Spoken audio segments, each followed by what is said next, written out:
Welcome back. And yes, Alex Becker posted this on X saying, LOL Gold has given better returns than Cardano this year. And we're going to be discussing some of the successes and maybe what others would call non-successes of the Cardano ecosystem, and one of the reasons that we are slowing down our coverage of this blockchain and really moving into the blockchains that we believe are going to lead this cycle. As always, this is the Cryptoviser podcast. Today, we're going to be talking about Cardano, the market bottom. Adidas chooses the STEPN blockchain, and more in the Bitcoin ecosystem, including Mr. 100, who continues to buy at least 100 Bitcoin every single day. Now, we recently had a little bit of a dip with the geopolitical conflicts that's going on in the Middle East, and we saw Bitcoin, quote, crash. At least that's what people were saying. I don't view that as a crash, from about 70,000 to about 60,000, and everybody started freaking out. Obviously, we saw Ethereum under 3,000 and Solana hitting 125. Pentoshi on X said, if you're comparing that dip to the pandemic dip, you weren't here for the pandemic. The entire market fell 70% in just hours. Arthur Hayes, he was the CEO of BitMEX at the time. He had to shut down the BitMEX exchange. Otherwise, we were literally going to zero. This was the same type of dump that's happened 5 times every single bull market. Go and take a look at history written in the charts. And now I would agree. And one of the things that we've been talking about is, there's a lot of retail investors, a lot of people who watch my videos and other videos like this that have this mentality. And first of all, by the way, maybe they're not even actual investors. They're just kind of reply guy, annoying people who usually get blocked in the comments. But either way, we'll just go with it. They believe that any dip, it's like, oh no, you got to buy this dip, buy this dip, buy this dip, buy this dip. But what happens if you keep dipping? Now, granted, in the medium term, I do believe that we are going much, much higher. But this is a great opportunity as we're kind of rotating. Remember, these market rotations, when we're going from a bull market to a bear market or a bear market to a bull market, it could be many months of this rotationary phase. And during that rotation is when you see the most volatility. Huge swings to the upside, huge swings to the downside. But you have to look for where the trend is. Is the trend your friend? This is no crash. Bitcoin, in my view, is going to go below $30,000 before we go maybe above $100,000. It may only be there for an hour, it may only be there for a day. I don't know. But kind of this is the stuff that we have to keep our eyes on. But it doesn't matter because at the end of the day, the Bitcoin ETFs are still being, for the most part, net inflows. But as I've explained, we see a rush into the into buying Bitcoin before the Bitcoin halving. And so after the Bitcoin halving, well, what is going to happen? Well, right now, we talked about Mr. 100 a few weeks ago. It's basically a mysterious Bitcoin wallet that has been buying 100 Bitcoin every single day since at least November 2022 at basically the market bottom. And if we look at these recent these recent purchases here, you can see the 15th of April, the 14th of April, there was multiple hundreds being purchased. 14th of April, it looks like 100, 200, 300, 400 Bitcoin were purchased.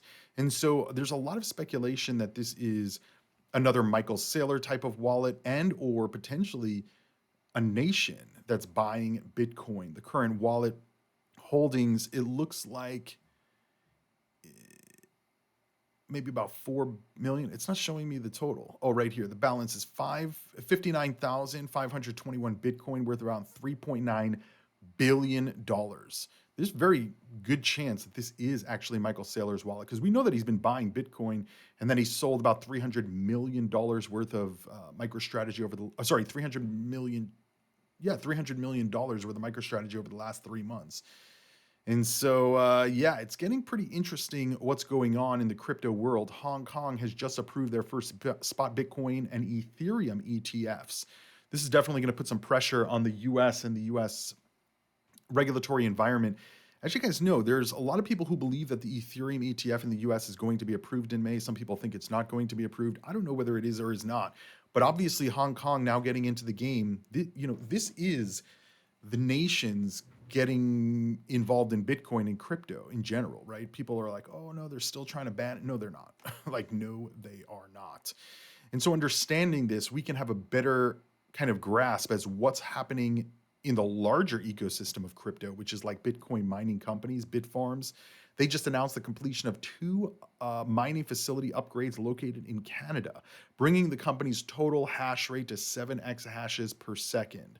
And keep in mind, if you look at the Bitfarms stock, it's $1.80, $880 million Canadian. That's about 600 to 700 million US. Yeah, closer to 600 million US. And so that's a pretty low market cap for 7 exahashes a second and continued expansion. And it's not just Bitfarms that is growing. There's a lot of Bitcoin mining companies that we've been talking about lately.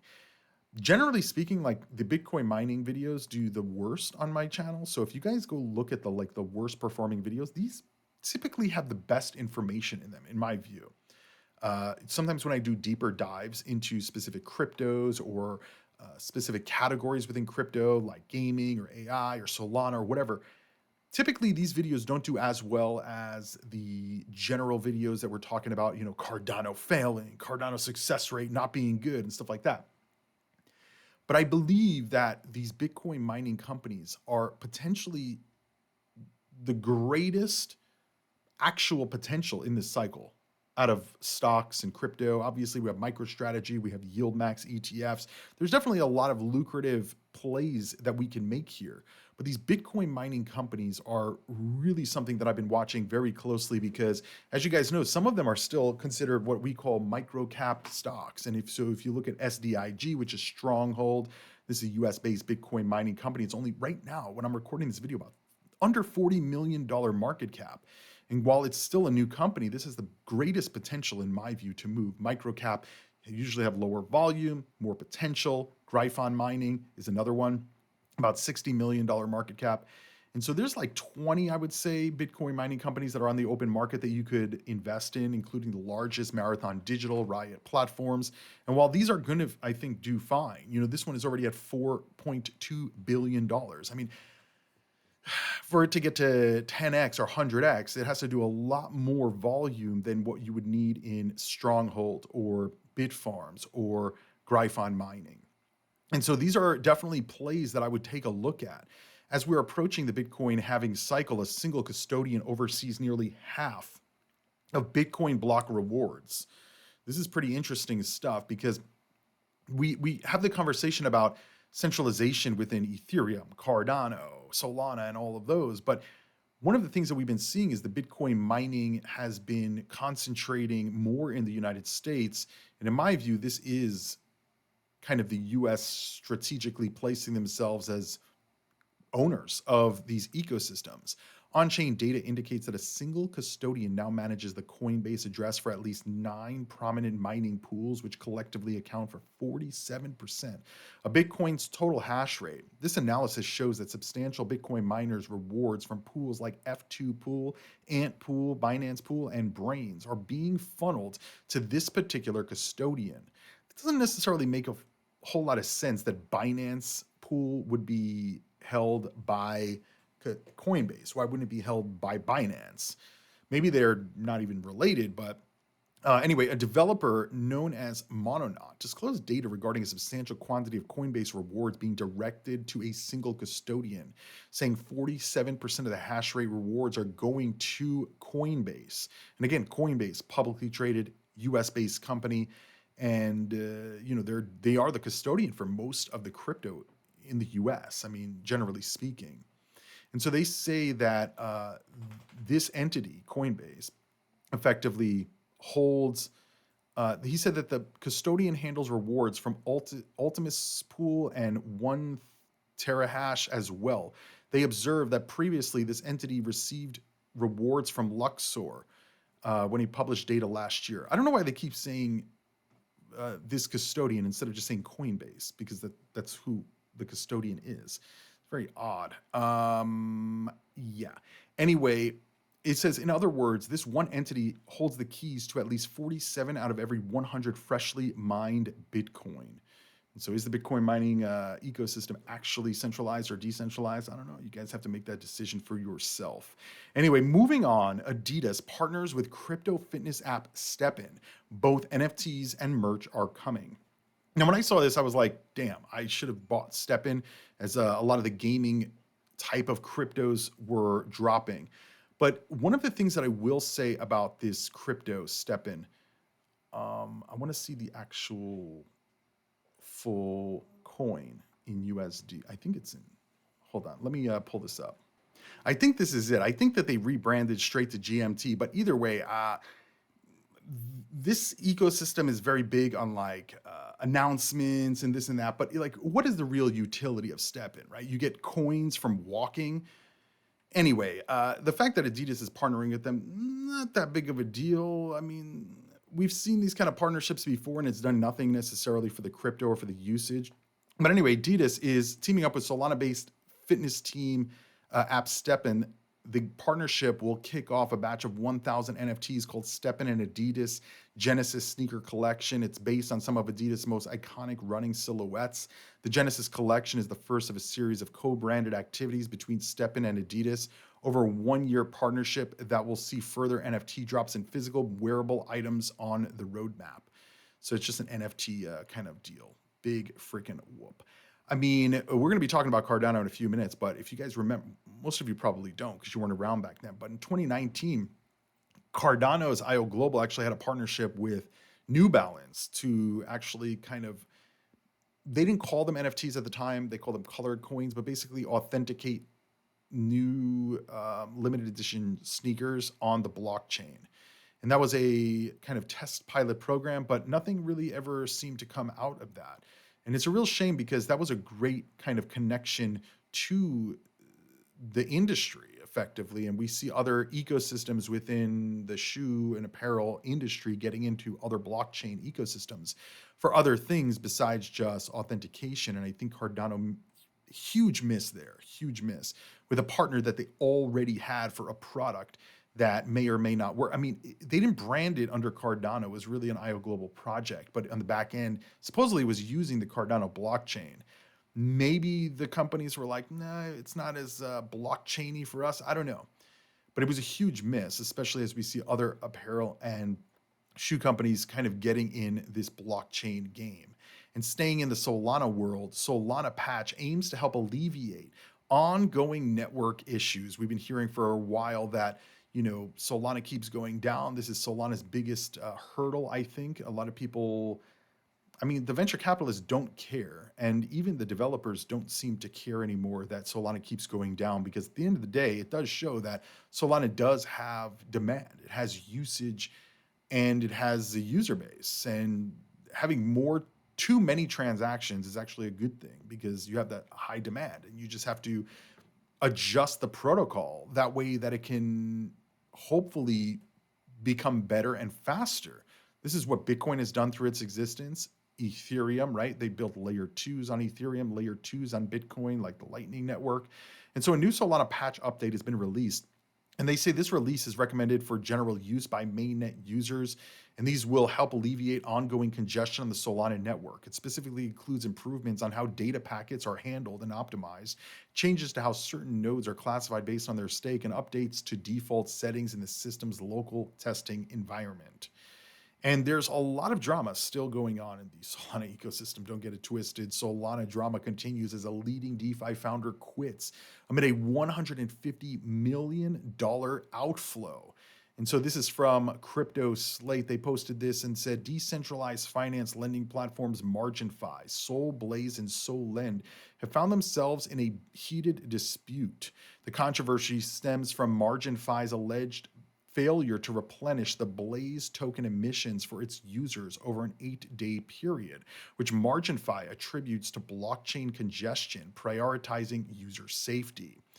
The co-founder of Margin Group claims that it consistently paid out more than the required guidelines to Blaze lenders and borrowers, with excess coming out of the team's personal funds. He also claimed that the tweet accusing MarginFi of failing to replenish Blaze for 3 weeks is completely wrong, and that he's reached out for comment. Okay,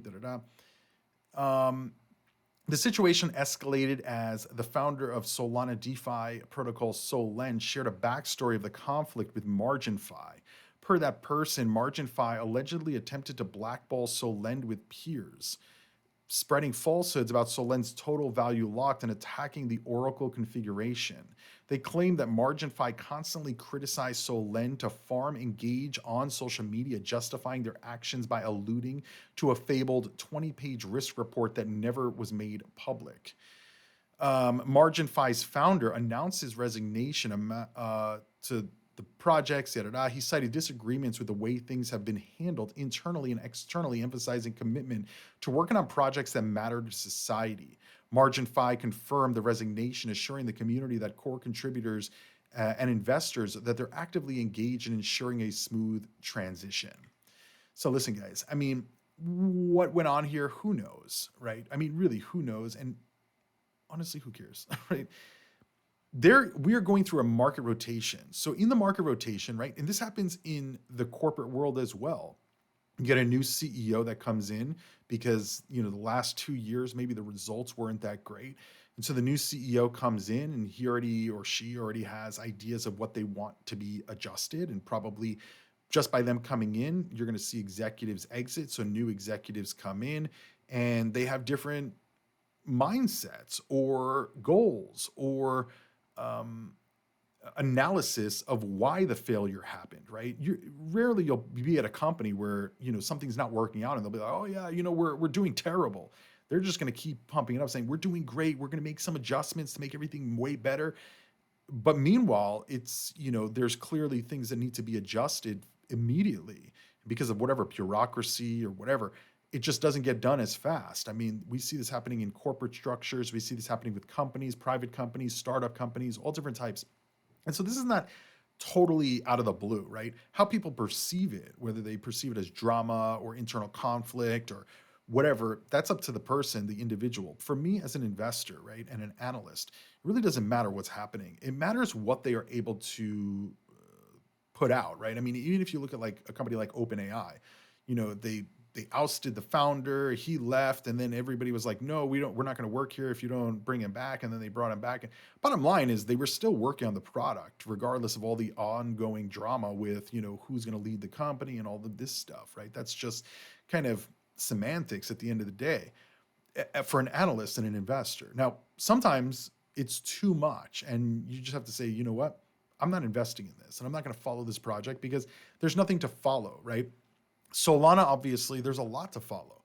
And especially in the lending space and in the finance space within Solana, especially because of FTX's connection to it and FTX's connection to all of the borrowing and lending schemes that were going on that collapsed the crypto markets because it was all fake. You have to be a little bit kind of aware of what's going on. And so shakeups as we're going through a market rotation, not the biggest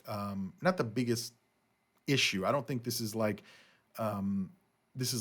terrible for Solana or people should be worried. I mean, honestly, I think Solana is going to be, it's already the best performer out of the entire crypto market this cycle so far.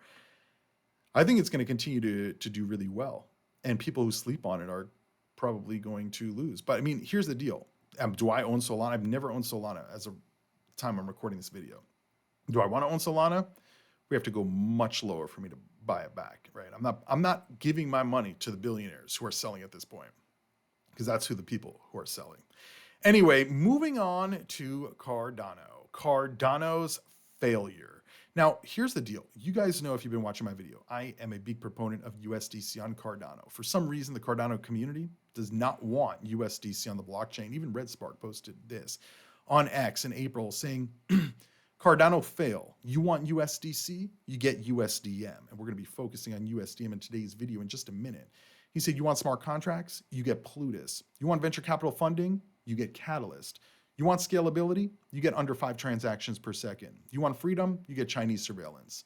Now, I'm assuming that he's saying because we just heard Huawei is going to be running a node for Cardano, and so maybe that has something to do with it. But I'm going to focus on the stable coin, right? Because yes, at the end of the day, I've been talking for a long time about getting USDC on Cardano and why Cardano needs it. And the Cardano community, I don't know, they're just, I don't know whether it's the Cardano community is so embroiled in their own echo chamber or the fact that they just don't listen. Because I've seen post after post and YouTuber after YouTuber lay out what they believe Cardano can do to be successful, to be the success of this cycle, right? Because it's not guaranteed. And then you just see comments, but Cryptoviser, but this person, what about this? What about this? What about Solana stocks? Nobody cares, guys. Nobody gives a shit. This channel has been held back by the Cardano ecosystem. And not by the Cardano ecosystem saying, Cryptoviser, you're fudding and brigading to downvote the videos. It's been held back because that's what we cover. That's what we cover. We cover Cardano on this channel. And I was, talking about USDC back in 2023. And I remember people were saying that, no, we don't need it. We don't need it. We don't need it, right? We have USDM coming. USDM is going to solve everything. USDM is the answer. And meanwhile, here we are 1 month later, right? 1 month later. And I posted this in March. I said I was assured by Cardano community that USDC wasn't needed because USDM would be way better than USDC. I said, is there a plan to get it to the $1 peg? Why no Cardano girls advocate for USDC? And that was when USDM was over $1, 126, 106, 104. And this is supposedly, and I say this very, very cautiously, supposedly backed by fiat currency, but we don't know by what financial institution is overseeing this, or I should say what financial agency is this crypto is supposedly regulated by. And now we are a month later and still no peg.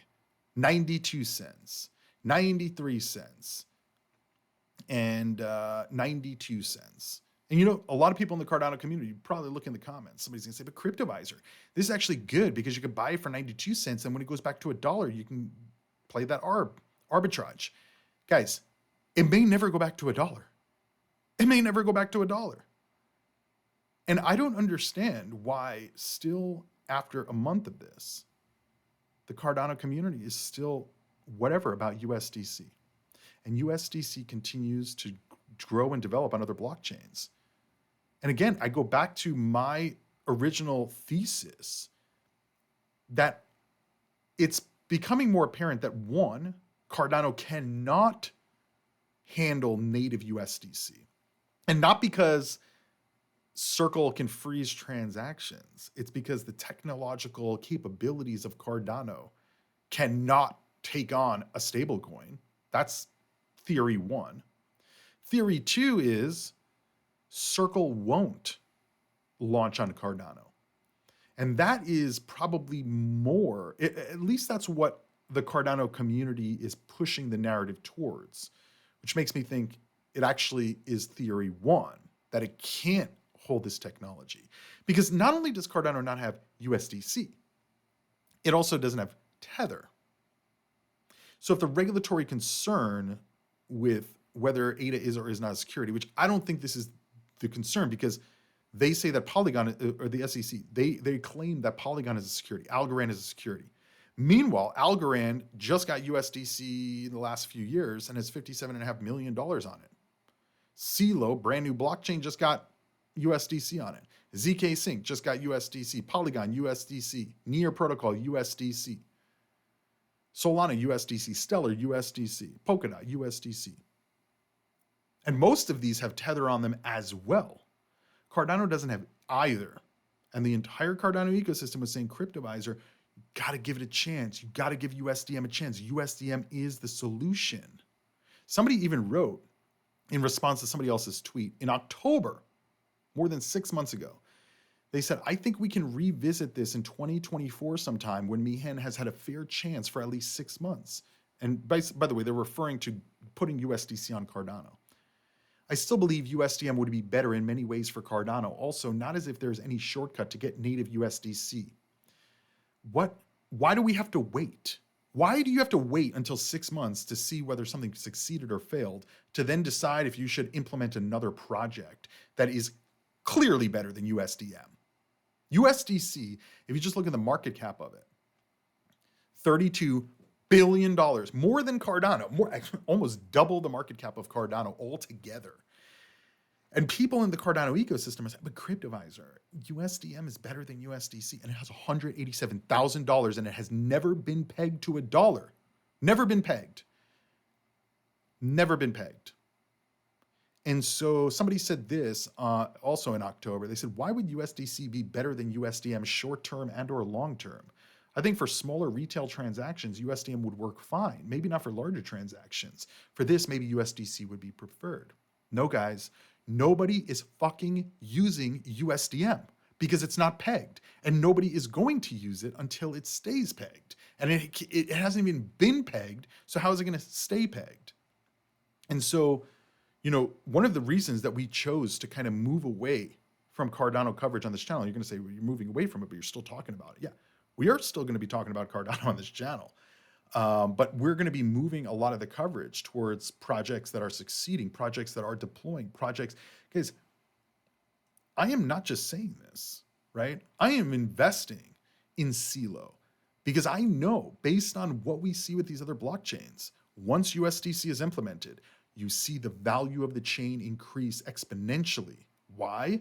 Because, for the most part, I should say, because if you look at Stellar, the most underperforming blockchain crypto in existence, I believe, out of the top 50, top 100 cryptos. But generally speaking, the more USDC, the more usage, the more liquidity, the more developers, the more adoption. And it just becomes a cycle of growth for the ecosystem. For some reason, Cardano thinks USDM is better. Even this user said USDM will be a great progress for Cardano. We still need USDC to bring in the masses. Why? Because that's what they understand. It's tested and true. Once they come in via USDC, we introduce them to something better, USDM. It's not better, guys. It's not better. This is like again, going back to the Cardano ecosystem, right? I don't know whether they just don't listen, like they're deaf to their customers' feedback, right? The users are the customers. The investors are going to bring in more customers and more business. And so I've never heard of a business where an entire community of customers say, we don't like this product. We want you to do this. And they say, no, this is better for you. You need to do this. Don't worry about it. Just do this. And the rest of the industry is doing something completely different. And they're saying, no, ours is better. Ours is better. When all the customers are saying it's not. And they just keep doubling down on it is. It doesn't make sense. It doesn't make sense. And the fact that we are now, basically post-halving in 2024, and Cardano has no roadmap to get USDC on board, and their stable coin that was supposed to solve every problem for Cardano has not succeeded. And maybe it'll succeed in the future, but as of now, it's a failure. And the only people who get that short end of the stick are the people who are holding the coin. And I don't know why, again, if either it's, at this point, it's either Cardano cannot handle it or Circle won't do it for regulatory concerns. And I can't figure out which one it is. But for now, yeah, guys, we're moving on from Cardano. We're moving on because there's so much other promise out here. I missed the boat on Solana, guys. I missed that boat.